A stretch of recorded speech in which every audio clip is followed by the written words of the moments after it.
this idea of being male, that you're you're in control of your own life, I think is it's a very, very male thing, and sometimes I think it leads us to make very bad decisions. But in other ways, I think being self-reliant is is really, I think that's wired into males from from the beginning of time, right?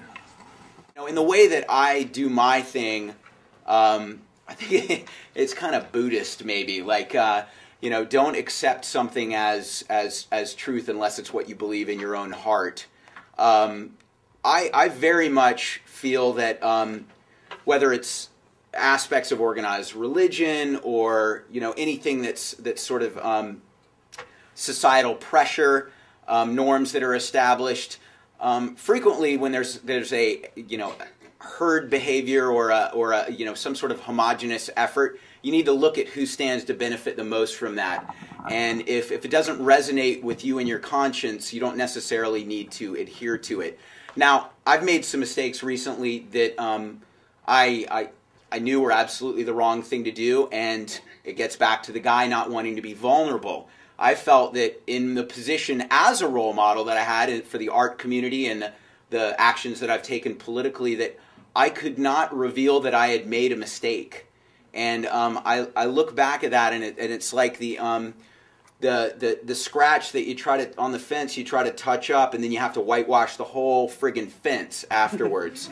Very, very big mistake that I now have perspective on, and it's all part of the learning experience. But overall, when I've bent or broken the rules, I'm 100% willing to stand behind those decisions, whether they were something that the law would frown upon or not. But there are a couple mistakes that I think absolutely have to do with me being a man and the pressures I've felt of my role as a man. And my wife, I mean, she's everything to me, but she does the whole man good, man bad thing selectively. Like mostly it's you need to be more sensitive. You need to be more like a woman. Then when we're doing business negotiations, you didn't handle that like a man. You needed to stand up and be a man. Yeah. So I think we've all experienced the ins and outs of all this stuff.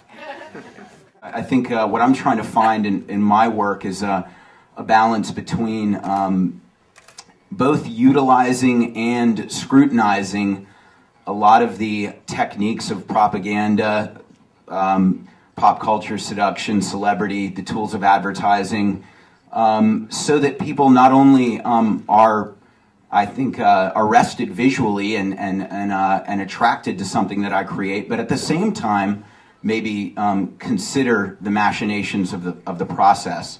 I studied something called phenomenology when I was trying to figure out why my dumb Andre the Giant sticker was getting attention.